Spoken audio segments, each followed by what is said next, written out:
This film is about a young boy from Ukraine named Vitko. Vitko dreams of becoming a pilot like his father, who passed away, but he is scared because of something that happened when he was a child. Vitko and his father were in a car accident that fell from a bridge, and sadly, his father didn't survive.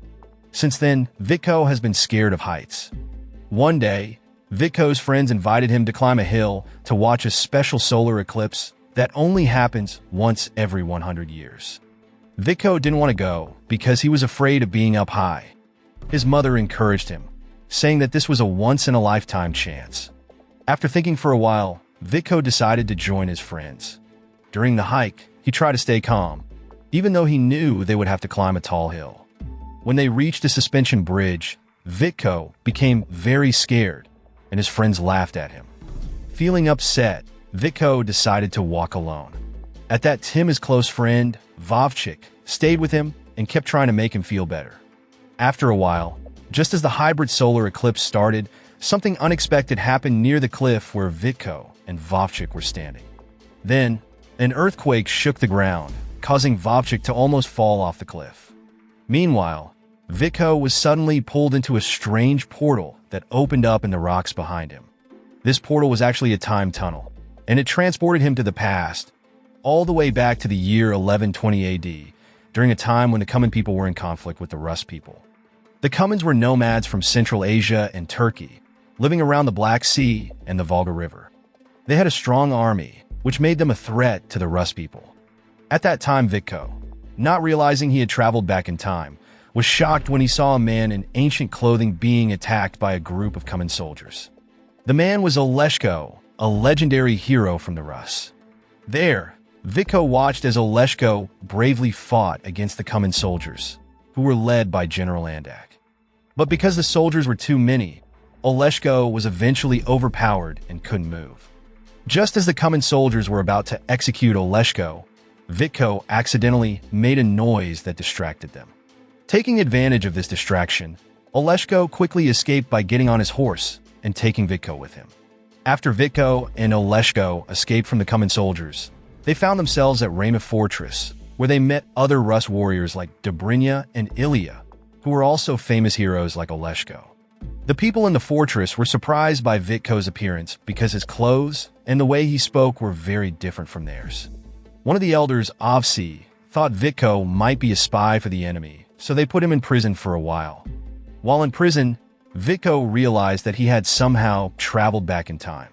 Things got worse when a Rus girl named Olenka told him that he wouldn't be released until he faced a punishment in the lake. This punishment involved being put into a lake believed to be ruled by the god Velis, a pagan god who controlled the earth, water, and the world of darkness. The people thought that if Vitko was truly a spy, the god would punish him directly. But when Vitko was thrown back onto the land unharmed, everyone realized he wasn't a spy. Vitko then explained that he was from the future. At first, no one believed him, but when he showed them a loudspeaker, which was something they had never seen before, they finally accepted that he was telling the truth. Shortly after, Vitko stayed at the fortress in the house of Malenka, who was Dobrynya's older sister. During his time there, Vitko learned a lot about the Rus people's culture. He also asked Ovsi when the next solar eclipse would happen, hoping it would help him return to his own time. However, Ovsi didn't know the answer because he wasn't an expert in astrology, so he suggested that Vitko find someone who was. Before starting his journey to find someone who knew about the stars, Vitko received training from Oleshko on how to use a sword and ride a horse. In just a few days, he quickly learned the skills Oleshko taught him. Meanwhile, a shaman from the Cuman nation noticed Vitko's presence. The shaman had been waiting for Vitko because his magic showed that Vitko could help Andak achieve his dream of becoming the ruler of the world. To find Vitko, the shaman sent hundreds of crows to search in different areas. At the same time, Vitko accidentally met Olenka, who was looking for mushrooms in the forest. There, he asked Olenka to join him in finding an astrologer so he could learn how to return to the future. Hearing that, Olenka agreed, and they began their journey to a high cliff that made Vitko scared. However, Vitko tried to overcome his fear, and when they reached the edge of the cliff, Vitko felt like he entered another world. He received a sign that he needed to find a Purin stone, which was the key to opening the portal back to the future. Although it was not easy, Vitko and Olenka decided to search for the stone in Stork Village, which matched the description Vitko had. They quickly headed to the village, which was not far from the fort. However, they didn't realize that the shaman was watching them through the crows in the forest. When Vitko and Olenka arrived at Bongo Village, they finally found the Purin stone they were looking for. However, soon after, Cuman soldiers attacked the village, killing the villagers and burning their homes. During the attack, Vitko and Olenka were captured. Back at the Rus fortress, a soldier saw the fire in Bongo Village and quickly sounded the alarm. This caused the 3 Rus knights to hurry to the village. On their way, the Rus soldiers were ambushed by the enemy, but Ilya and Dobrynya managed to defeat them and rescue Vitko and Olenka. Turns out the failed attack made Andak very angry, and he took out his frustration on the shaman. Then, the shaman asked Andak for one more chance to prove that he could capture Vitko and get the Purin stone. Meanwhile, Vitko stood on a cliff believed to be the portal gate. He tried to place the Purin stone into a hole that looked like a puzzle, but it didn't work. Ovsi then suggested that the stone needed to be filled with energy from lightning. Because of this, Ovsi encouraged Vitko to go to a high cliff, even though Vitko was scared because of his fear of heights. Ovsi kept encouraging Vitko until he finally found the courage to climb the cliff and face his fear. When Vitko and Ovsi reached the top of the cliff, a lightning bolt struck the Purin stone, causing it to fall in front of Tugurin's iron prison. Tugurin had been locked up by the Rus because he had committed many crimes.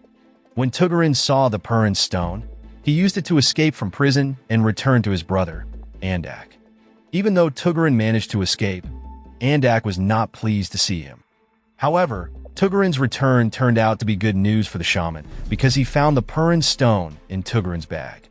With this stone, Andak believed he could achieve his dream of conquering the world. Soon after, the shaman quickly began a ritual to make Andak's dream come true, but he couldn't fully use the stone because it needed to be powered by a special person, and that person was Vitko. Realizing this, Andak immediately ordered his soldiers to capture Vitko. Back at the fortress, the Rus were worried about Tugurin's escape and the missing Purin stone. Ovsi suspected that Tugurin had taken the stone. Vitko, determined to get the stone back, asked where the Cuman people lived so he could retrieve it.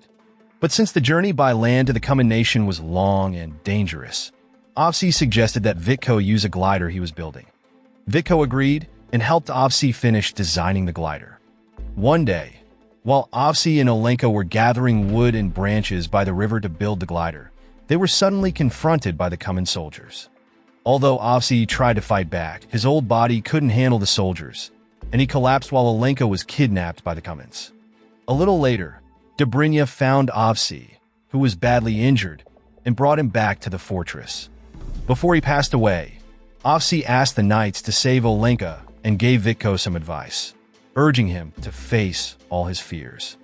At the Cuman camp, the soldiers handed Olenka over to Andak, mistakenly thinking she was Vitko. Andak, knowing that Vitko is a boy, decided to use Olenka as an offering in their ritual. Just before Olenka was to be sacrificed, Vitko managed to reach the Cuman camp. He was immediately captured and questioned about how to activate the Purin stone. There, Vitko tried to stall for time, hoping to find a way to escape with Olenka. Vitko then set off some flares around the Cuman soldiers to create smoke and make it hard for them to see. He also threw firecrackers to scare the Cumans, causing them to run away in fear. Vitko and Olenka quickly used the chaos to try and escape from Andak. However, Andak was clever, and their escape was stopped, leading to both of them being captured again by the Cumans. Olenka was used as a hostage once more, forcing Vitko to activate the Purin stone. With no other option, Vitko, who didn't know how to use the stone, pretended he would activate it to save Olenka. As he tried to figure out how to make the stone work, Vitko spoke to it, and to his surprise, the stone began to glow along with Olenka. Seeing this, Andak ordered Tugurin to execute Vitko and Olenka. Tugurin was ready to follow the orders, but when he realized that Vitko had helped him before, he decided to help Vitko and Olenka instead. Because of this, Andak became furious and killed Tugurin for siding with Vitko. The next morning, After Vitko and Olenka made it back to the fortress, Andak unexpectedly arrived with his soldiers and golem monsters controlled by the shaman to attack the Rus fortress. The Rus were shocked, but Oleshko quickly organized his troops to defend against the golems. Despite their efforts, the golem monster was too strong to defeat. Oleshko bravely decided to challenge the giant creature to a duel. He dodged several of the golem's attacks, but was eventually struck and thrown into the lake. The golem followed him into the water, making the other knights worry about Oleshko's safety. But Oleshko, still alive, used all his strength to continue fighting the golem, which was hard to defeat. Watching the battle, Vitko realized that the golem could only be stopped if the shaman lost control of it. Overcoming his fear, Vitko boarded the glider designed by Ovsi and flew to the shaman's location. Soon after, he quickly took the Purin stone, allowing Oleshko to destroy the golem.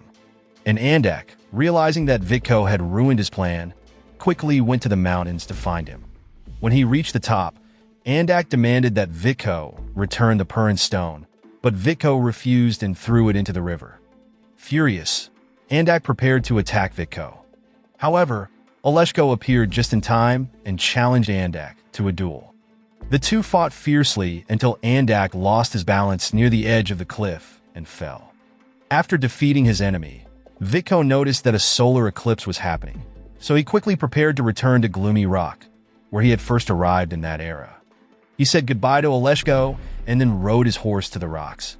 In the final scene, Vitko successfully returned to the present and saved Vovchik, who was about to fall off a cliff. His brave action impressed his friends, who praised him. 1 year later, Vitko often spent his free time learning about the history of his people, always remembering Olenka, who often visited Gloomy Rock because she missed Vitko. The film ends. The moral lesson from this film is saving the world is cool, but saving your friend from falling off a cliff is the real hero move.